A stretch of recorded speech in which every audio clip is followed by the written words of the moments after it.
What's up, everybody? Coach D here alongside Dr. Rita, board certified orthodontist, top 40 under 40 in the dental industry, author of $1 Million Smile. This is the woman we are looking for to talk about all things respiratory pathways and sleep apnea. And you might be surprised where such a diagnosis come from. So Rita, you tell us a little bit about sleep apnea, why it's important to know about, bring some awareness and knowledge to the viewers today. Mm-hmm.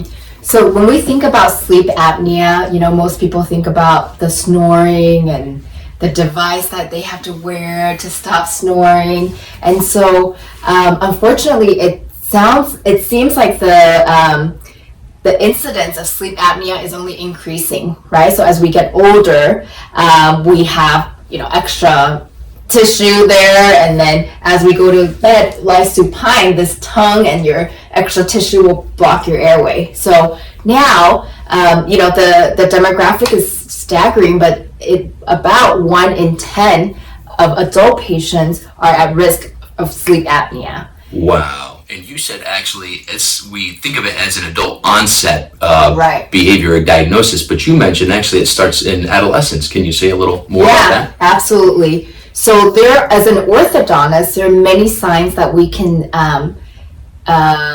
see in a young children that can predispose them to sleep apnea, and that's been my passion, is to help kids. So any of your kids that you see these signs, we want to help them prevent needing a CPAP machine or like needing surgery later on.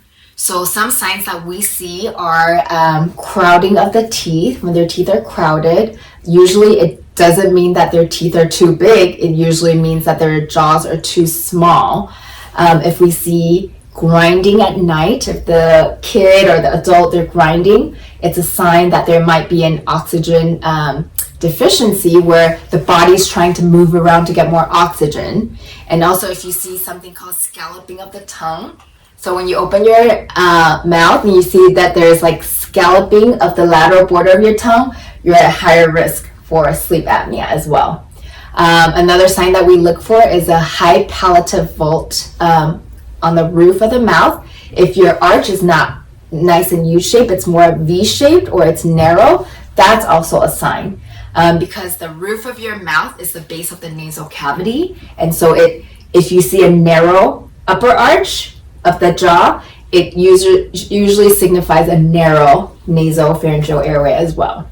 Wow, okay, so a lot of things to look for in the realm of potential symptoms. And you pointed to that a lot of dentists and orthodontists actually see the crowding of the teeth or the grinding of the teeth as the root cause, but it's actually sleep apnea and a narrowing jaw and like width of mouth, if you will, that is creating this, correct? Exactly. Got you. So crowding in itself is not the disease, and I know many of my colleagues treat it as such, that if you have crowded teeth, then let's take out the teeth or let's just line them up.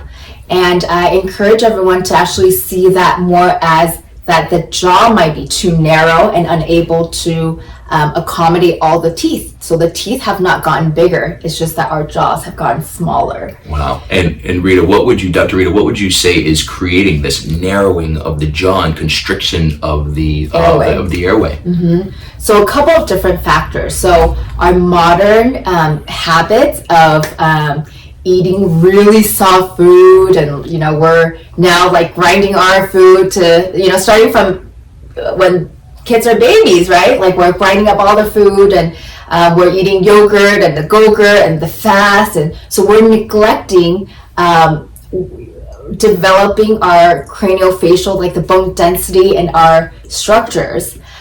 So that's part of it. And another part is that our tongue is not adequately developing the upper arch. So as our tongue goes up on the roof of the mouth, every time we swallow, and we swallow several thousand times a day, it is developing the upper arch. So the combination of both, that we're eating too soft of a diet and that we're resting our tongue in the bottom, causing mouth breathing, those are both changing the craniofacial structures and narrowing our airway. And so we encourage our patients to be very mindful of the type of food they eat, as well as how they posture their tongue. So mouth breathing has become more of an epidemic, that we see more and more people breathing through their mouth than their nose. And that's how, that's the proper way to breathe.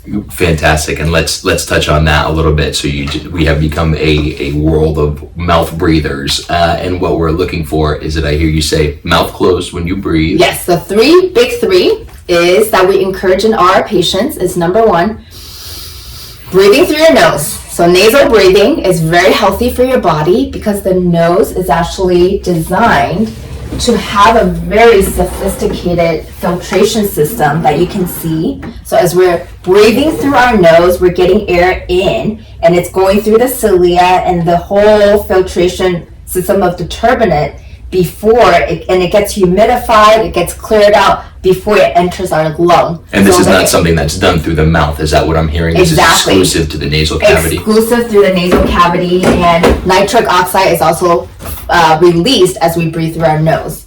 And so studies have shown that if you breathe through your nose, you get 20% more oxygen than if you breathe through your mouth, which, it's not being filtered, it goes straight through, and it really, a lot of patients get, enlarged tonsils, and their immune system is just not prepared for that. Wow. Okay. I'm hearing immune system, and that is the word du jour of the last few years. So breathe through that nose, folks. What are some other practices, if you can wrap up? Do you have any tools, exercises, techniques that viewers can do at home or be on the lookout for that would support them mitigate the effects of apnea and maybe strengthen their jaw a bit and reverse some of these symptoms? Absolutely.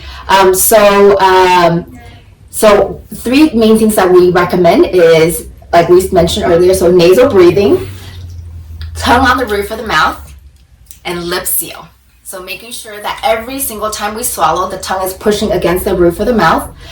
We do have a YouTube channel under Breeze Orthodontics, and the video is called Myofunctional Tongue Therapy, Cave and Pop. So those are exercises that will help the tongue develop the proper strength and tone to shape the arch to properly accommodate the tongue and the teeth and our jaw muscles.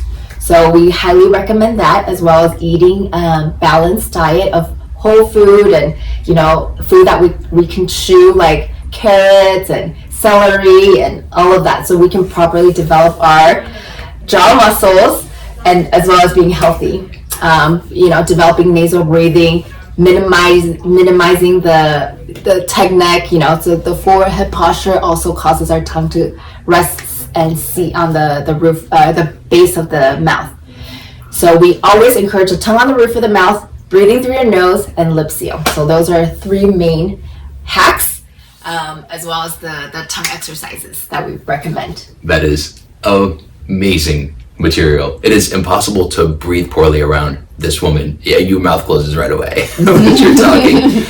Rita, thank you so much for your time. Is there a place where you could send viewers more information or more to learn about these practices you shared? YouTube, YouTube channels, Instagram, etc. Can you just give that a shout out? Absolutely. So you can find more information on our website at breezeortho.com.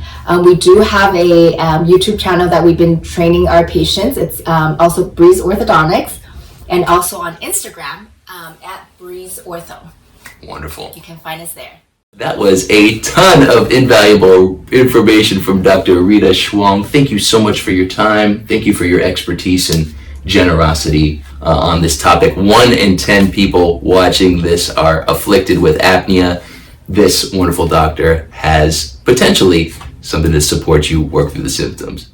I hope that this is helpful, and if anyone has any questions, feel free to let us know. Thank you.